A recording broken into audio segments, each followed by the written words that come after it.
Good afternoon. आज हम लोग क्लास 11 का बायोलॉजी का चैप्टर नंबर 1 स्टार्ट करने जा रहे हैं, जो कि आपको स्लाइड पे दिख रहा होगा, लिविंग वर्ल्ड। तो लिविंग वर्ल्ड में हम लोग लिविंग ऑर्गेनिज्म के बारे में जानकारी लेते हैं कि लिविंग ऑर्गेनिज्म होता है क्या।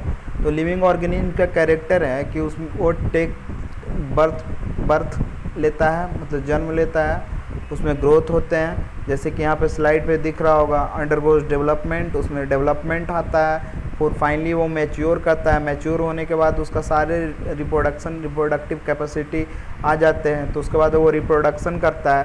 अंडरगोइंग एजिंग, मतलब उसमें फिर उसके बाद वो जवान हो जाता है। जवान होने के बाद देन सेनेसेंस, मतलब वो फिर बुढ़ापा धीरे धीरे आने लगता है फाइनली, और फाइनली देन डाइज, मतलब उसके बाद उसका फिर ख़त्म हो जाता है लाइफ स्पैन।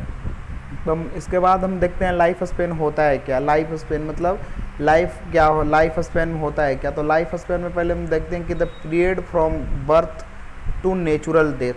अगर कोई जन्म लेता है शुरू से, उसके बाद उसका जो नेचुरली जो डेथ होता है उसके बीच का जो डिफरेंस होता है, मतलब उसी को बोलते हैं हम लाइफ स्पैन। तो जो ह्यूमन का लाइफ स्पैन होता है, एवरेज हम लोग जो अगर कैलकुलेट करें इंडिया का, तो वो होता है 50 to 60 ईयर ओल्ड। मतलब 58 to 60 ईयर ओल्ड यहाँ का मतलब लाइफ स्पैन है ह्यूमन का। तो हम लोग देख लिए, अब हम लोग आगे देखते हैं क्या होता है कैरेक्टरिस्टिक्स। तो यहाँ पे देख रहे होंगे कैरेक्टरिस्टिक्स ऑफ लिविंग ऑर्गेनिज्म। तो कैरेक्टर क्या क्या है, जैसे कि आप लोग को स्लाइड पे दिख रहा होगा, पहले 5 most important characteristic of living organism. तो 5 मोस्ट इंपॉर्टेंट क्या है, उसमें से पहला हम लोग ग्रोथ पढ़ते हैं। ग्रोथ मतलब उसका जितना भी ग्रोथ जो होता है, उसके बाद रिप्रोडक्शन उसका पढ़ेंगे लिविंग ऑर्गेनिज्म का। तीसरा मेटाबॉलिज्म पढ़ेंगे। चौथा कॉन्शियसनेस पढ़ेंगे। पांचवा हम लोग सेलुलर ऑर्गेनाइजेशन पढ़ेंगे। अब हम लोग नेक्स्ट स्लाइड पे चले आते हैं। तो चलिए अब हम लोग नेक्स्ट स्लाइड पे आ गए, जो कि पहला जो हम लोग को पढ़ना है ग्रोथ पढ़ना है। जैसे कि आप लोग यहाँ पे स्लाइड पे दिख रहा होगा, तो ग्रोथ जो होता है वो मल्टी सेलुलर में भी होता है और यूनिसेलुलर ऑर्गेनिज्म में भी होता है। यूनिसेलुलर ऑर्गेनिज्म जो ऐसा ऑर्गेनिज्म जिसमें एक सेल में पूरा वो अपना ग्रोथ उसी में होगा, उसमें एक ही सेल में, उसी में वो रिप्रोडक्शन भी करेगा, उसी में उसका सारा प्रोसेस होगा। तो ग्रोथ यूनिसेलुलर में होता है क्या कि एक ही सेल जो रहता है वो ग्रोथ करता है, देन मल्टीप्लाई करता है। अगर अमीबा का जो सेल है, जैसे यहाँ देख रहे होंगे अमीबा का यहाँ छोटा सेल है, उसके बाद ग्रोथ इसमें हुआ, और इसमें बाद ये जो अमीबा का साइज है वो बढ़ा, तो यहाँ एडल्ट बना। तो यहाँ जो साइज यहाँ बढ़ा, उसके बाद क्या होता है, जैसे देखिए यहाँ पे साइज बढ़ा, इसका जो कंसंट्रेशन है, इसका अंदर का जो मटेरियल है उसका भी, बायोमास भी अंदर इसका सेल का बढ़ा। उसके बाद बढ़ने के बाद इसमें डिवीज़न हुआ। तो डिवीज़न होने के बाद दो अमीबी बना जिसको हम बोलते हैं डाउटर अमीबा। उसके बाद देख रहे होंगे, अगर यूनिसेलुलर का एग्जांपल यहाँ पे दिया हुआ है यूनिसेलुलर ऑर्गेनिज्म का, पहला अमीबा है, दूसरा पारामीशियम है, तीसरा ईस्ट है। अब हम लोग चले आते हैं मल्टी सेलुलर ऑर्गेनिज्म का डेवलपमेंट का, ग्रोथ के बारे में हम लोग जानकारी लेते हैं। तो ग्रोथ जो होता है मल्टी सेलुलर ऑर्गेनिज्म में, वो उसका इंक्रीज इन मास भी होता है, मास ऑफ सेल। जैसे यहाँ पे यूनिसेलुलर में देख रहे हैं, यहाँ पे कम मास था शुरू में सेल का, उसके बाद बढ़ते बढ़ते बायोमास उसका बढ़ गया। तो यहाँ पे वो भी होता है, जैसे यहाँ जाइगोट हम लोग लिए, तो यहाँ इंक्रीज इन पहले साइज होता है। उसके बाद हम लोग देखते हैं कि क्या क्या प्रोसेस होता है। जैसे देखिए, अब हम लोग नेक्स्ट स्लाइड पे चले आते हैं। जैसे कि यहाँ पे आप लोग देख लिए कि पहले जाइगोट जो है वहाँ पे उसका बायोमास बढ़ रहा था, जैसे कि आपको हम स्लाइड पे दिखा रहे हैं यहाँ पे। तो देखिए यहाँ पे जाइगोट है, उसका बायोमास, उसका सेल का साइज बढ़ा, तो यहाँ पे सेल का साइज यहाँ पे बड़ा हुआ। उसके बाद इसमें डिवीज़न हुआ। तो इसमें होता है क्या कि एक सेल दूसरे सेल डिवाइड करके एक कंप्लीट बॉडी का फॉर्मेशन करता है, जो कि हम लोग का ही जो डेवलपमेंट होता है, एक जाइगोट से हम लोग पूरा कंप्लीट बॉडी बन जाता है। तो इसमें एग्जांपल हम लोग देखते हैं, ह्यूमन हो गया, मंकी हो गया, गोरिल्ला हो गया, गिब्बन हो गया, नीम का पेड़ भी है जो प्लांट है, वो भी, उसमें भी ग्रोथ होता है। अब हम लोग नेक्स्ट स्लाइड पे चले आते हैं।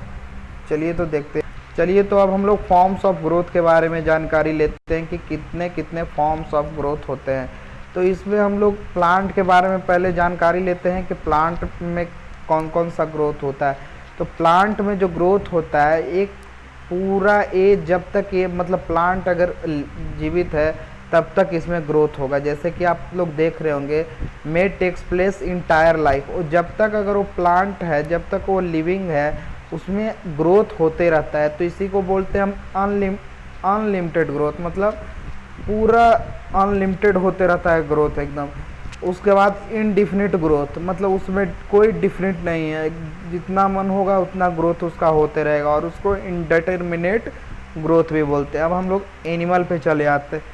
तो एनिमल का जो ग्रोथ होता है एक सर्टेन एज तक होता है, takes place up to a specific age, मतलब एक कोई स्पेसिफिक एज तक डेवलपमेंट होता है, उसके बाद डेवलपमेंट रुक जाता है। जैसे कि एडल्ट हम लोग हो जाते हैं, जैसे हम लोग को एडोलेसेंस पीरियड में आए, उसके बाद एडल्ट बने, तो एडल्ट के बाद हम लोग में ग्रोथ रुक जाता है, तो उसी को बोलते हैं हम लिमिटेड ग्रोथ, नहीं तो डिटरमिनेट ग्रोथ। जैसे कि यहाँ पे हम लोग को लिमिट ग्रोथ हो रहा है। अब हम लोग आ जाते हैं सी में, जो कि अलगी और फंगी का देखते हैं ग्रोथ होता है कैसा। उसमें होता है डिफ्यूज ग्रोथ और लोकलाइज्ड ग्रोथ, क्योंकि उसमें आपको पता नहीं चलेगा कि कैसे ग्रोथ उसमें हो रहा है, क्योंकि उसमें ना रूट होता है, ना लिप्स होता है, ना स्टीम्स होता है, सारे चीज़ एब्सेंट होते हैं। अब चलिए हम लोग नेक्स्ट स्लाइड पे चले आते हैं। नेक्स्ट स्लाइड पे चले आए तो यहाँ पे दिख रहा होगा कि ग्रास के बारे में। तो ग्रास का जो ग्रोथ होता है एपिकल एक्टिविटी के कारण होता है, जो कि उसका एपिकल सेल है, जो उसका, जैसे कि ये ग्रास है, मान के चलिए लैंड है, इस पे ग्रास उगा हुआ है बहुत सारा, तो इसका जो सबसे ऊपर वाला जो सेल होता है एपिकल सेल बोलते हैं, जिसको डिवाइडिंग सेल भी बोलते हैं। एपिकल सेल को हम लोग क्या बोलेंगे, डिवाइडिंग सेल। तो इसका ग्रोथ जो होता है प्लांट ग्रास का, उस ड्यू टू एपिकल एक्टिविटी, मतलब उसमें एपिकल सेल होता है, special type of totipotent cell होता है, जिसके कारण से इसमें ग्रोथ होता है। चलिए अब हम लोग नेक्स्ट लाइन पे हम लोग क्लियर कर लेते हैं बोर्ड को।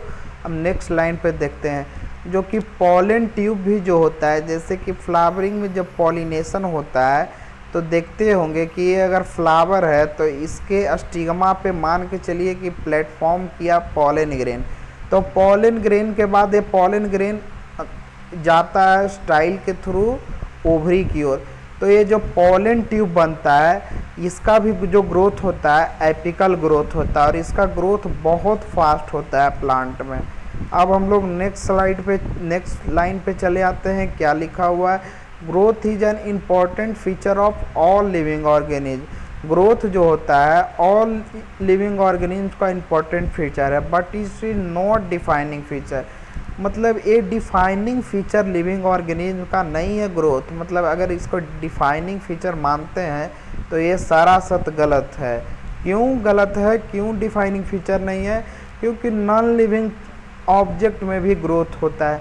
कितना आप लोग देखते होंगे कि आप कहीं कहीं अगर आप पानी अगर लकड़ी पे रख देते हैं तो ग्रोथ उसमें भी हो जाता है, जो कि डेड वुड रखा हुआ रहता है, अगर उसमें भी दे देते, कितना आप लोग सॉइल भी देखते होंगे उसका ग्रोथ होता है, मट्टी उसमें प्रोसेस होता है। तो नॉन लिविंग ऑब्जेक्ट भी होता है जिसमें ग्रोथ होता है। इसी कारण हम लोग यहाँ पे डिफ्रेंशिएट नहीं कर सकते, इसी कारण ये डिफाइनिंग फीचर नहीं है। अब हम लोग चले आते हैं ग्रोथ इन लिविंग ऑर्गेनिज्म और growth in non living organism. हम लोग ऑब्जेक्ट देखते हैं, जो ग्रोथ लिविंग ऑर्गेनिज्म में होता है वो इंटरनल ग्रोथ होता है, और जो नॉन लिविंग में होता है वो एक्सटर्नल और एक्सट्रिंजिक, और क्या बोलते हैं उस ग्रोथ को हम, एक्सटर्नल ग्रोथ। चलिए अब हम लोग नेक्स्ट लाइन पे चले आते हैं। चलिए तो हम लोग रिप्रोडक्शन के बारे में जानकारी लेते हैं। तो रिप्रोडक्शन में होता है क्या, द प्रोड्यूसिंग ऑफ स्प्रिंग, मतलब जो ऑफ स्प्रिंग जो कि स्मॉल बेबी या फीटस को जो प्रोड्यूस कर रहा है और जिस प्रोसेस के थ्रू वो प्रोड्यूस हो रहा है उसी को बोलते हैं हम reproduction. Reproduction is also an important feature of a living organism but it is not defining feature. Reproduction भी एक इम्पॉर्टेंट फीचर है ऑर्गेनिज्म का, बट ये डिफाइनिंग फीचर नहीं है। फिर अगेन यहाँ पे देखिए डिफाइनिंग फीचर रिप्रोडक्शन भी नहीं है। क्यों नहीं है, क्योंकि many potential organism are unable to reproduce, क्योंकि कुछ ऐसे भी पोटेंशियल ऑर्गेनिज्म हैं जो कि हम लोग के बीच में रहता है उसमें रिप्रोडक्शन कैपेसिटी नहीं है। जैसे कि आप म्यूल्स ले लीजिए, म्यूल्स जो होता है वो हाइब्रिड है फीमेल हॉर्स का और किसका है, मेल डंकी का। तो इसमें रिप्रोडक्शन कैपेसिटी कोई भी स्पेसिस में नहीं होता है। वैसे ही एग्जाम्पल है हिनी, हिनी भी एग्जाम्पल है जो कि हाइब्रिड होता है फीमेल डंकी और मेल हॉर्स का। जैसे कि आप लोग को यहाँ पे देख रहे होंगे हिनी किसका है, फीमेल डंकी और मेल हॉर्स का। अब हम लोग आ जाते हैं हनी बी। जो हनी बी होता है वो भी इनफर्टाइल होता है, और कुछ कुछ जो रिप्रोडक्शन जो होता है, जो सी फीमेल जो होते हैं हम लोग के बीच में जो रहते हैं उनमें भी रिप्रोडक्शन का कैपेसिटी नहीं होता है। और कुछ कुछ इम्पॉर्टेंट ह्यूमन कपल्स भी होते हैं जिनमें जो बांझ हम बोलते हैं इम्पॉर्टेंट मीन्स, तो उसमें भी रिप्रोडक्शन का कैपेसिटी नहीं होता है। अब हम लोग नेक्स्ट स्लाइड पे चले आते हैं। तो अब हम लोग देखते हैं एसेक्सुअल और सेक्सुअल रिप्रोडक्शन के बारे में। तो सेक्सुअल और एसेक्सुअल रिप्रोडक्शन के बारे में जानकारी लेने से पहले उसका डिफरेंस जान लेते हैं कि क्या डिफरेंस है सेक्सुअल और एसेक्सुअल रिप्रोडक्शन के बीच में। तो एसेक्सुअल है और इधर है सेक्सुअल रिप्रोडक्शन, इधर है एसेक्सुअल रिप्रोडक्शन, इधर है एसेक्सुअल रिप्रोडक्शन, इधर है सेक्सुअल रिप्रोडक्शन। तो एसेक्सुअल रिप्रोडक्शन में गैमेट प्रोड्यूस नहीं होता है, मतलब यहाँ गैमेट नहीं बनेगा। और जो सेक्सुअल रिप्रोडक्शन है वहाँ गैमेट बनेगा किस प्रोसेस के थ्रू, गैमेटोजेनेसिस प्रोसेस के थ्रू। नोट कीजिएगा दिमाग में, गैमेटोजेनेसिस प्रोसेस के थ्रू। अब हम लोग इसके बारे में गैमेटोजेनेसिस के बारे में जानकारी लेंगे आने वाले चैप्टर में। उससे पहले हम लोग नेक्स्ट लाइन पे चले आते हैं। तो जो गैमेटिक फ्यूजन है यहाँ गैमेट बनेगा ही नहीं, तो यहाँ पे गैमेटिक फ्यूजन होगा भी नहीं, यहाँ गैमेटिक फ्यूजन नहीं होता है। और यहाँ पे गैमेट का फ्यूजन होता है जिसको हम बोलते हैं फर्टिलाइजेशन। फर्टिलाइजेशन में क्या होता है, एक मेल गैमेट होता है और एक फीमेल गैमेट होती है। तो यहाँ पे ये दोनों का एक साथ मिलना क्या बोलते हैं हम, फर्टिलाइजेशन। तो यहाँ पे सेक्सुअल रिप्रोडक्शन में गैमेट फ्यूज होता है, फ्यूज मतलब मिलना, एक होता है फ्यूजन, फ्यूजन मतलब भी मिलना, समझें। अब हम लोग आगे चले आते हैं। उसके बाद माइटोटिक डिवीजन यहाँ टेक्स प्लेस होता है, यहाँ मियोटिक डिवीजन के थ्रू गैमेट बनता है। ये फास्टर डिवीजन होता है, ये स्लोअर डिवीजन यहाँ होता है। यहाँ ऑफ स्प्रिंग जो बनेगा रिप्रोडक्शन के बाद वो exactly similar to their parent.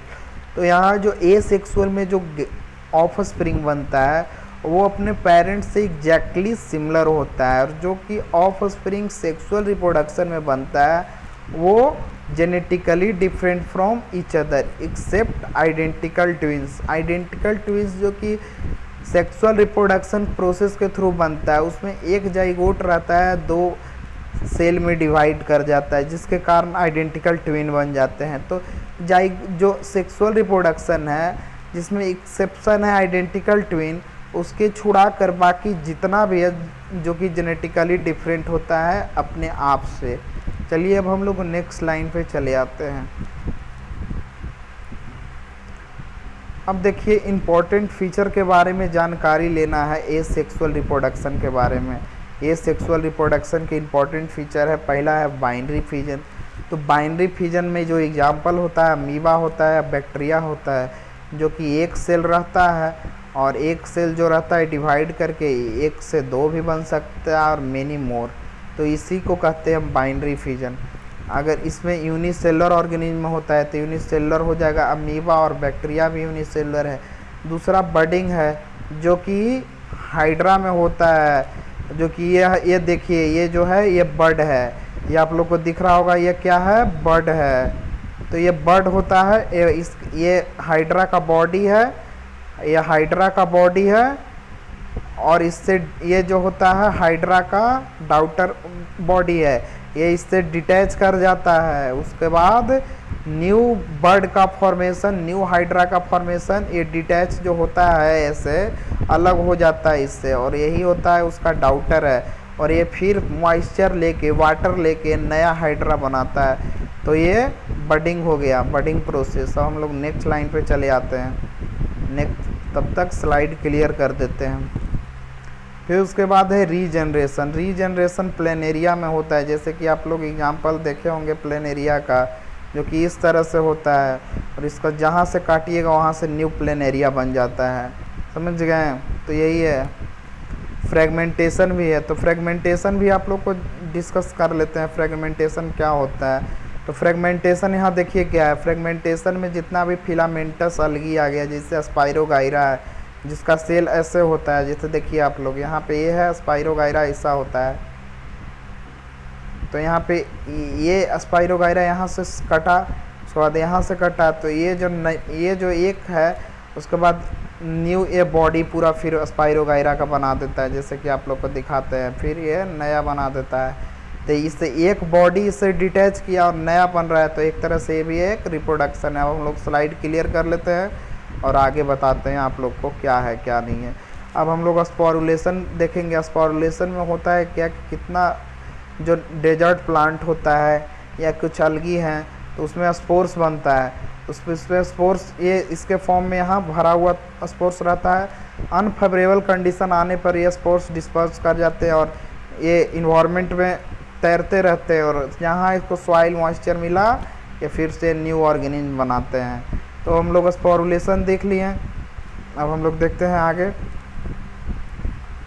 तब तक स्लाइड क्लियर कर लेते हैं क्या है क्या नहीं है। अब हम लोग आगे डिस्कस करेंगे। स्पोरुलेशन में आप लोग को देख रहे होंगे बहुत सारा एग्जांपल है, जैसे अलगी है, फंगी है, बैक्टीरिया है, ब्रेयोफाइट है, ट्रेडियोफाइट है। अब हम लोग नेक्स्ट स्लाइड पे चले आते हैं। नेक्स्ट स्लाइड पे हम लोग यहीं पे एंड यहाँ पे कर रहे हैं।